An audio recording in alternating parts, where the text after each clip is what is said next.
Hello, Canada. Welcome back to another edition of the Canadian Citizen Journal. I'm your host, alias Guy. Well, we've got a lot to talk about. Trump has just said tariffs are coming. And that's pretty much the end of that. We're going to talk about his press conference. And we're going to do a comparison of the reality of what is going on and how absolutely absurd our politicians and media are. We're going to start off with Mr. Mark Carney. This guy, like Trudeau and like pretty much 90% of the premiers out there, have no bloody idea what they're talking about. We're gonna get nailed bad because these people are gaslighting. They are gaslighting. They're not telling you the truth. Let's get started. Mr. Carney. Biggest supplier of semiconductors. We supply almost all their semiconductors. That whole, everybody in the White House is a tech bro except for Trump. They all need semiconductors. They all come from Canada. Maybe they won't. Maybe one day they won't show up. Big words from a little man. We're going to move on to what President Trump announced today. What the actual announcement was. What the media isn't telling you. Listen very carefully. The most powerful AI chips in the world will be made right here in America. And it'll be a big percentage of the chips made by his company. But as you know, they're based mostly in Taiwan. And they're far and away the biggest. There's nobody even close. This $100 billion in new investment will go into building 5 cutting-edge fabrication facilities in the great state that we just discussed, Arizona, and will create thousands of jobs, many thousands of jobs, and high-paying jobs. In total, today's announcement brings Taiwan semiconductor investments to about $165 billion. They've started already. Among the largest new foreign direct investments in the United States. Apple, as you know, made a big announcement last week of $500 billion, and we have some others that have announced. We have many that want to announce, but I don't have time to do all of these announcements, I tell you. But for you, I'm doing the announcement. Thank you. This will create hundreds of billions of dollars in economic activity and boost America's dominance in artificial intelligence and beyond. Semiconductors are the backbone of the 21st century economy, and really, without the semiconductors, there is no economy. Powering everything from AI to automobiles to advanced manufacturing, and we must be able to build the chips and semiconductors that we need right here in American factories with American skill and American labor, and that's exactly what we're doing. As you know, Taiwan pretty much has a monopoly on that market. And I think pretty much is not a term that's even appropriate. They do have a monopoly, and this is a tremendous move by the most powerful company in the world. Now, not only is this an incredible business deal for the United States, it's also securing the fact that he can cut Canada completely off. If you've watched previous episodes of mine, I have gone into great detail to expose what our governments and what the media is not telling you.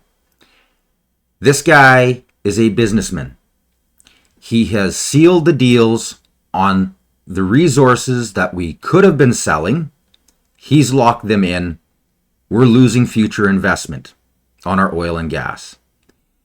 He's going for the minerals in Ukraine and locking in LNG for Europe through that deal.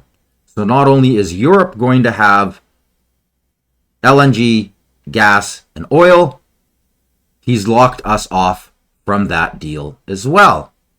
Then there's the minerals. Goodbye, Canada mining sector. It goes on and on and on. The media, if they were real, would be talking about this. This is super important stuff.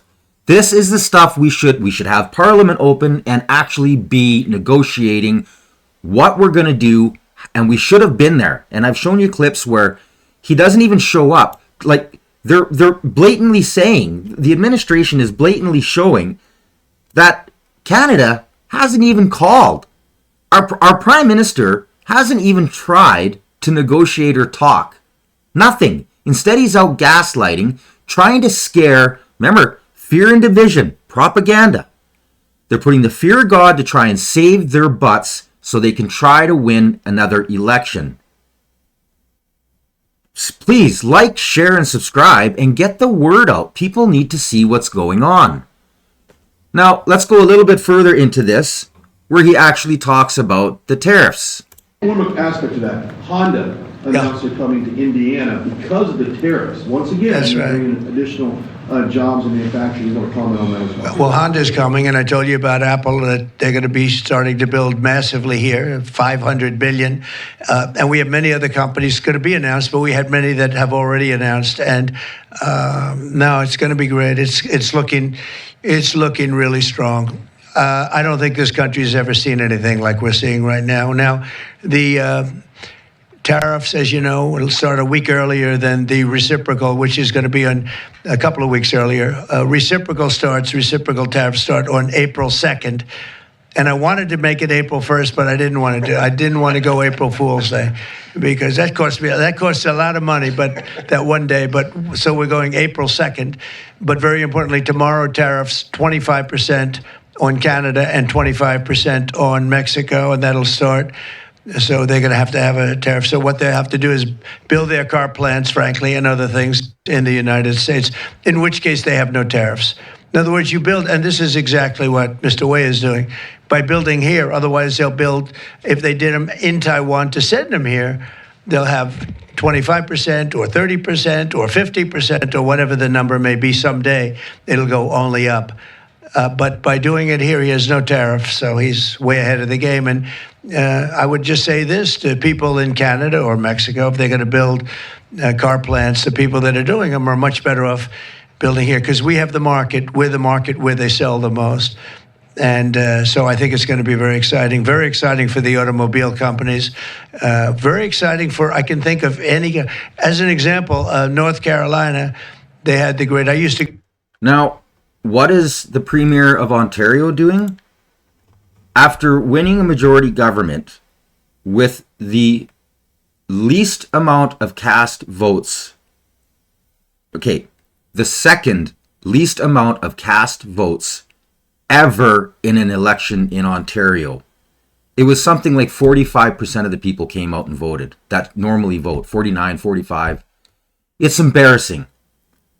Because they don't know, people in Ontario haven't been told by their media that there are other parties there.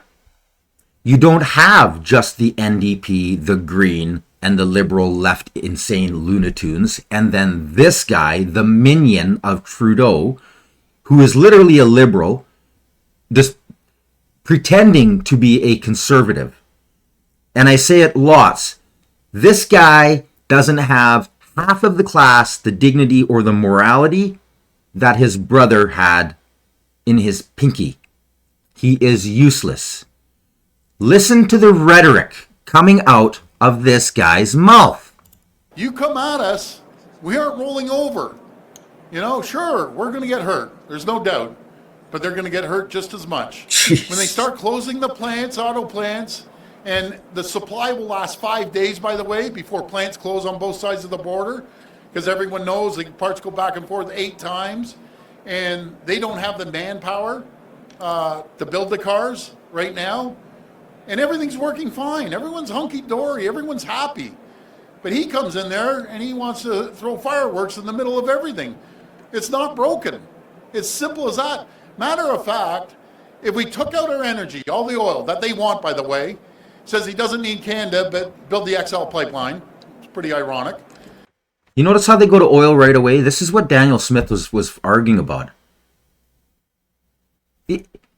He's given away billions of dollars of taxpayers' money in his province to align with Trudeau, who gave away billions of dollars of tax money from all of Canada to build battery assembly plants and car plants for the EV green movement, which before Trump even got in started to plummet because when winter hits, people were being like freezing on the side of the roads because their car couldn't maintain the charge or give them the heat they needed and make the distance. Canada isn't ready for electric cars, and electric cars aren't ready for Canada. The technology isn't there. But they're going to waste billions of dollars, and these plants are already closing one by one by one. And of course they're saying, well, we're just shutting down right now, or we're postponing it, or these plants are finished. This is what they've done to the auto sector for 50 years. And they keep saying how the government is giving money to oil companies. Are you aware of the amount of money that our government gives and the Ontario government gives to keep the auto workers going? It's absolutely crazy. They're not a self-sufficient industry. Look into the Bricklin and the whole story of what happened to the Bricklin. Why don't we produce Canadian cars? Good question, right? Because you got schmucks like this and idiots like the leaders we have in power today. Take that out. The Americans have a $50 billion surplus on trade if we take out the energy. I'm okay with that, right? I'd want to be able to sell them more, by all means, but everyone's a big happy family. And then he wants to come in and, disturb everything. Go after the rest of the world that's causing you a problem, not your number one customer. I don't start a tariff war, but we're going to win this tariff war. Right off the hop, I've directed the LCBO. He's crazy if he thinks he can win a tariff war against the United States. And anybody else that's on this bandwagon, give your head a shake. Give your head a shake. It's not going to happen. We're the largest purchaser of alcohol in the world to remove every bit of U.S. alcohol off the shelves. I know my good friend, the governor of Kentucky, he's losing his mind right now. I said, you better talk to your president. Mitch McConnell, senior senator from Kentucky, they're losing their mind. We purchase over $1 billion of alcohol, 3,600 products, 35 states. It's going to hit them. We would call them the kitchen table issues. Then we're going to cancel Starlinks right away from Elon Musk. Not that $100 million makes a difference for him, but it's principle. I've directed the procurement of over $30 billion of goods not to go to the U.S., to make sure we buy Ontario first. And if we can't find it in Ontario and we can't build it in Ontario, we go across the country. We have 51 tariff-free agreements with countries around the world. We're going to diversify our trade. And how are you going to do that when Trump is securing deals all around the world? He's literally enclosing us.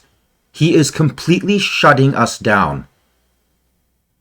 People need to understand this. Trump is light years ahead of what he needs to do for his policies and to help his country. In the meantime, we got leaders that are out gallivanting, flying their plane all over the place, screaming green, green, green, while handing out billions of dollars and not even negotiating or talking. And while all of this gaslighting is going on, there are hundreds of other countries that have already called and are preparing to secure deals, and their names aren't even being listed. Look at what he did to Taiwan. Taiwan is, not only is he bringing the chips, the semiconductors to the United States, in doing so, Taiwan is gaining an alliance with the United States of America. If you don't know what's going on in Taiwan, they have been under serious threat from China. Everybody who knows what's going on in geopolitics has been watching this for decades, especially in the last 10 years. China wants Taiwan. This just gave Taiwan their safety. In the meantime, you've got this idiot. I'm asking kindly for all the retailers, and by the way, this is a massive impact, folks. Over all of Canada, we purchase $800 billion with a B, $800 billion worth of goods from retailers. A lot comes in from the U.S. I love the software. People are just stepping up. I love going down the aisle of the shopping store or grocery store, and people are picking up to look at the back of the label. They've come up with software to scan it. A lot of people can't scan it. I'm asking. He's insane. This guy is so lost. He should have been if he wasn't a minion, he would have been pointing out the fact that 90% of what's going on is caused by the Trudeau government. This is bad policy. This is socialist policy. This is the exact opposite of what America is. And America sees it. And your media that you're watching, the CBC and all the rest of them, are out there and they're saying, oh, Americans are all mad and they're all upset. Trump's approval rating hit a record 79%. It is skyrocketing because the States is seeing what he's doing. They're not watching mainstream anymore. They're online watching people like me with facts, telling you the way it is, not afraid to hurt your feelings. In my case, I'm Canadian. I just go, sorry, not sorry. This is the truth. Wake up, Canada. Wake up. Back to Trump. On the tariffs, is there any room left for Canada and Mexico to make a deal before midnight? And should we expect those Chinese tariffs, the extra 10%, to take No effect room tomorrow? left for Mexico or for Canada. No, the tariffs, they're all set. They go into effect tomorrow. Mr. President, just to follow up on my colleague's question. And just so you understand, vast amounts of fentanyl have poured into our country from Mexico. And as you know, also from China, where it goes to Mexico and goes to Canada. And China also had an additional 10, so it's 10 plus 10. And it comes in from Canada and it comes in from Mexico. And that's a very important thing to say. Yeah, please, go ahead. Decided if you're going to suspend military aid to Ukraine. Did you hear that? It's coming. Why? Because our government hasn't done crap. They still are not scanning 99% of all of the imports coming off our shores. It's all false promises. They know what's going on down there, and you being gaslit. They are gaslighting you people. Now listen very carefully to this. This is a little while ago, but Kevin Wong does a great job in explaining the truth of the matter. Police have arrested hundreds and seized illegal drugs, cash, firearms, and stolen vehicles in a national sprint targeting fentanyl and synthetic opioids. According to the RCMP, the operation, which included law enforcement agencies across the country, resulted in 524 arrests and seizures of about 46 kilograms of fentanyl and more than 15,000 pills of fentanyl and other synthetic opioids from December 9th to January 18th. Member of Parliament Kevin Wong joined us earlier on the significance of the seizure. I don't think it's a coincidence that we've magically all of a sudden had a whole lot more seizures and arrests related to fentanyl. You know, this in itself, the fact that there are 524 arrests in this latest bust is a clear indication that not only is there a problem, it's a really big problem. How often do Canadians hear of multiple people being arrested, and never mind hundreds? 524 arrested. So in other words, our government wasn't doing anything. The police weren't doing anything. They were just letting this go. The media wasn't talking about it. And it wasn't until Trump came into power that all of a sudden, oh, wow, look at this. Oh, wow. They didn't stumble on it. Trump forced action, which our government and our policing agencies should have been doing years ago. But if you've watched previous episodes, you know how deep the fentanyl trade is in corrupting our government and China. They are in deep. We are in big trouble. We need to clean this house. Now, the seizure included 46 kilograms of fentanyl, and 46 kilograms may not seem like a lot. But when you put it in context, that all you need are 2 milligrams that could be a lethal dose to kill someone. Well, there are 1 million milligrams in 1 kilogram. So what was seized was the equivalent of fentanyl that could kill 23 million Canadians, over half of the country. And so there is most definitely a very big problem. And I wish it did not take a foreign government to force ours to act, because this is a problem that should have already been a priority for any government, but most definitely for ours, because He's absolutely correct. He's absolutely correct. And media's gaslighting you. They're totally gaslighting. So are our politicians. And so are our police system. The RCMP is a joke. It's a joke. We're going to get back to President Trump even a little bit further on. This is really easy to pick apart the reality of what's going on and what you're being fed. Propaganda. Listen carefully. On trade, you met with President Javier Milei at CPAC. He wants to sign a free trade agreement with the United States. Is that something that you would consider even with Argentina? I'll consider anything. And Argentina, I think he's great, by the way. I think he's a great leader. He's doing a great job. He's doing a fantastic job. Brought it back from oblivion. Yeah, we'll look at things. We're looking at the UK with things. It doesn't have to be tariffs, but tariffs are easy. They're fast. They're efficient.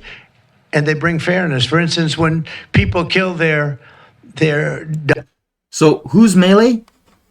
In case you don't know who he is, this guy. It's a brief clip, and he explains pretty well who Milei is and what he has done. But I want to move on to today, the Argentinian Trump, as he has been called, Javier Milei, being in New York. He met with Elon Musk, who was wearing a black MAGA cap. Tell me about the impact Milei has had on Argentina in a relatively short period of time. This is a country that went from one of the richest in its region in South America to one of the poorest, thanks to socialism, Peronism.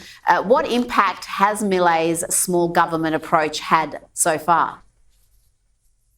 Well, in a very short time period, he has already taken drastic measures to turn around the Argentinian economy. I mean, inflation has come down to a relatively normal level. Wages have been increasing in real inflation-adjusted terms. GDP per capita is already on the rise, certainly relative to what it was under his predecessor. As you said, Rita, Argentina was by far one of the wealthiest countries in Latin America. In fact, I think by some measures, it was actually clearly number one for a period of time there. And it became just an absolutely indebted socialist hellhole. And, you know, what he's been able to achieve in a very short time ought to be inspiring to those around the world who would seek to come into power in a system of leftism or totalitarianism and then be given the opportunity to try to turn around. There's a lot of meat on the bone, is what I'm trying to say, in a lot of left-wing governments all throughout the world. The story of Javier Milei, and how quickly he's come in and turned this around very quickly, that should give inspiration to those seeking to challenge and depose a lot of these other left-wing socialist rulers, prime ministers, dictators, whatever their title may or may not be, all throughout the world. And also on the global stage, with what he's saying in terms of the pro-Trump rhetoric, he's casting good votes at the United Nations, by the way. Argentina has been an actually rare standout good vote when it comes to especially to Middle East issues. You know, that was not the case under the previous government. And Argentina is a fairly large country. It's a good-sized population. So this is an important story to keep your eye on. Argentina was a great example of Canada. We were an amazing powerhouse of a country. And we've allowed socialism to slowly take us over, and it has ruined us. Not just economically. It has tarnished our image. It has destroyed faith in the system. It has divided the nation. It has embarrassed us on a global stage. It has almost bankrupted us. These are the leaders that we need now. We need people who are going to come in and completely cut the socialism out. We need to remove it. Now, back to what Trump was saying. Listen carefully. dollar, their equivalent of the dollar, whether it's the yuan or the yen in Japan or the yuan in China, when they drop them down, that puts us at a very unfair disadvantage. So all I have to do is say, Howard, we're going to have to raise the tariffs a little bit, because I've called President Xi, I've called the leaders of Japan to say you can't continue to reduce and break down your currency. You can't do it because it's unfair to us. It's very hard for us to make tractors, Caterpillar, here when Japan, China, and other places are killing their currency, meaning driving it down. And this is the socialist way. The people in these countries have watched their wages plummet, birth rates plummet, economy plummet, all because the socialist ideal.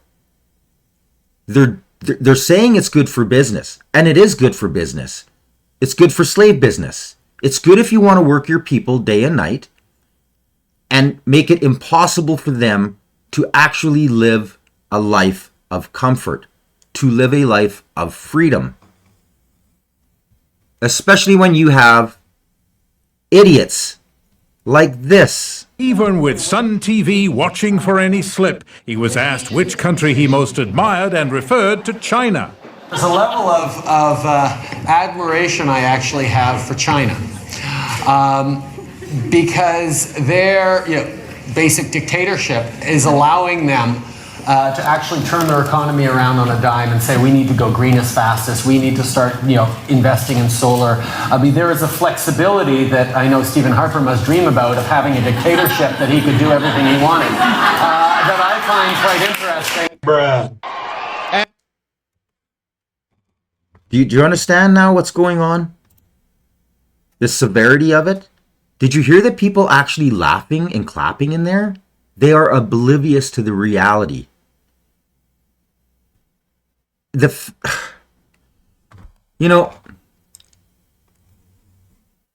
Every day that we allow our parliament to go on like it is increasing the damage that's going to hit us as of midnight tonight. The rhetoric coming out of these people's mouths is intolerable. And a lot of Canadians are sitting there thinking, oh, wow, yeah, we're going to win. We're going to fight back. Woo, woo, Canada. People, I have been telling everybody I know to buy Canada goods since I was a child, because it was embedded in me through my parents that it is good to help your neighbors. It is good to see businesses in your area thrive. When my neighbor can afford a new car, I don't get jealous and go try and buy a newer car that's better. I'm proud of him, and I make sure I tell them that. That has been ripped from our society, completely tore from our society. And that's socialism. That's propaganda, divide and conquer. When I was young, everybody waved. Didn't matter which province we were in. Everybody waved. Slowly out east, that died. By the time I was in my 20s, nobody waved anymore. Not out east. And even out west, in the last 15 years, it started to dwindle. And in the last 10 years, it is dying right off. You got to get out of the cities and get into the really small suburban towns and areas to still see people waving. They don't know you, and they wave with a smile. Hey, how's it going? That's Canadian. That's being ripped away from our society. It's scary. I'm going to show you, for all of those people out there that have the Ukraine flag, and especially for people like Jagmeet Sigh and Justin Trudeau, who know nothing about what's going on there but just want the fight, and they want to look like tough guys. All you keyboard warriors who are sitting there who have no idea what is going on in Ukraine, there is this website you can go to. Please go there. You can join. They'll take you right now. Put your money where your mouth is. Instead of risking the lives of our military ruining our economy to send money for bloodshed.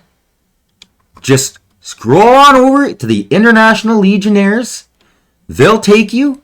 There's even a chat bot that pops up and they'll discuss with you what you need to do.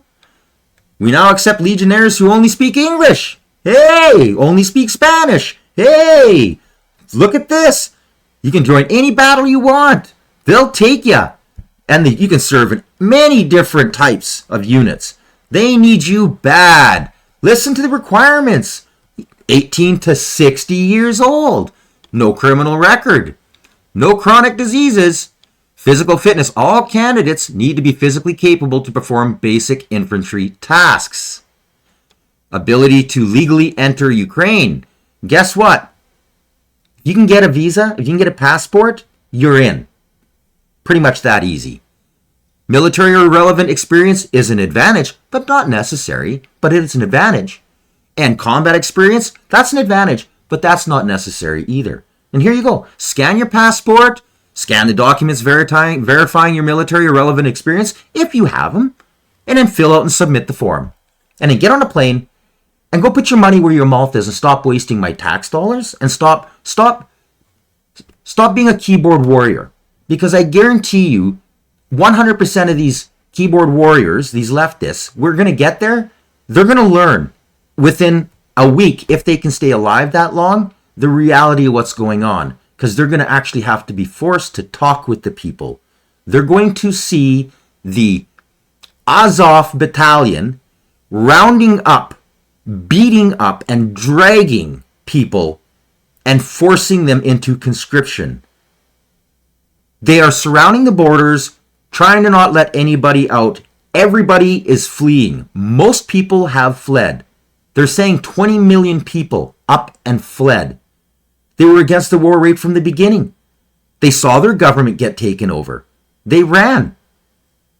But you also have a lot of them that fled because they're chicken shits, and they're over here with their propaganda saying, oh no, you gotta fight, we need money.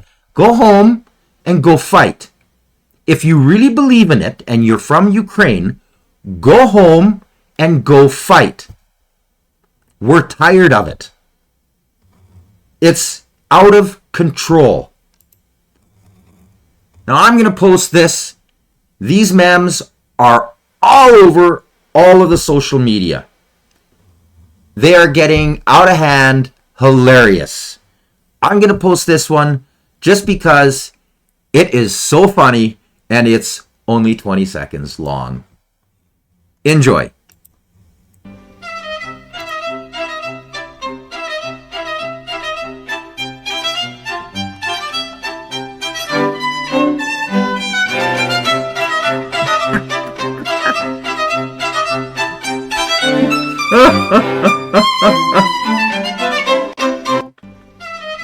Oh, it's just too funny. It's just too funny. Anyways, ladies and gentlemen, I'm going to call that an episode. I hope you enjoyed it. Please make sure you like, share, and subscribe. It's really important. It not only promotes me, it helps to get my channel more views. It helps to spread the word. And hopefully, we can start to bring a little bit of reality back to Canada and actually bring home freedom.